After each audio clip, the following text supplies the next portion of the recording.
நீ 10th நம்ம school second வந்திருக்க. ஸோ அதுக்கு கங்க்ராட்ஸ் பண்ணுறதுக்காக வந்திருக்கோம். கங்க்ராச்சுலேஷன்ஸ். Thank you ma'am. நீ இவ்வளோ மார்க் எடுப்பேன்னு எக்ஸ்பெக்ட் பண்ணியாமா? நான் பர்டிகுலராக இவ்வளோ மார்க் எடுப்பேன்னு எக்ஸ்பெக்ட் பண்ணல. ஒரு 480க்கு மேலே இருந்தால் போதும் தான் நான் நினச்சேன். நான் எதிர்பார்த்ததை விட நிறைய மார்க்கே வந்திருக்கு.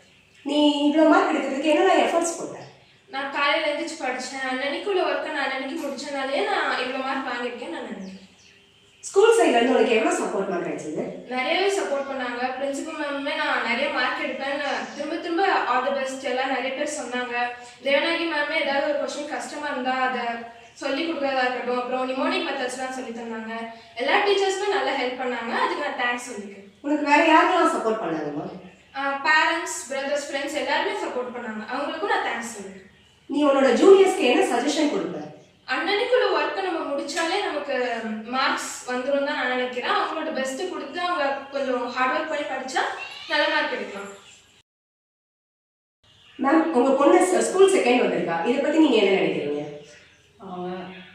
ஃபர்ஸ்ட் செகண்ட் வந்ததில் ரொம்ப சந்தோஷம். ஆனால் அவள் 480க்கு மேலே வருவான்னு நான் எக்ஸ்பெக்ட் பண்ணேன். ஏன்னா அந்தளவுக்கு ஸ்கூலோட எஃபர்ட் இதில் இருந்துச்சு. பிரின்சிபல் மேமாக இருக்கட்டும், விபி மேடமாக இருக்கட்டும் ரொம்ப சப்போர்ட் பண்ணாங்க, கைட் பண்ணாங்க. எப்படி படிக்கணும், எப்படி டைம் டேபிள் போட்டு ஃபாலோ பண்ணணும் அப்படின்றத அதுக்கேற்ற மாதிரி அவள் ஃபாலோ பண்ணேன், ஹார்ட் ஒர்க் பண்ணேன். அதனால் நான் எக்ஸ்பெக்ட் பண்ணேன். வந்ததுக்கு சந்தோஷம். பிரின்சிபால் மேடமும் விபி மேடமும் இவ்வளோ தூரம் எஃபர்ட் எடுத்து கைட் பண்ணதுக்கு ரொம்ப ரொம்ப தேங்க்ஸ்.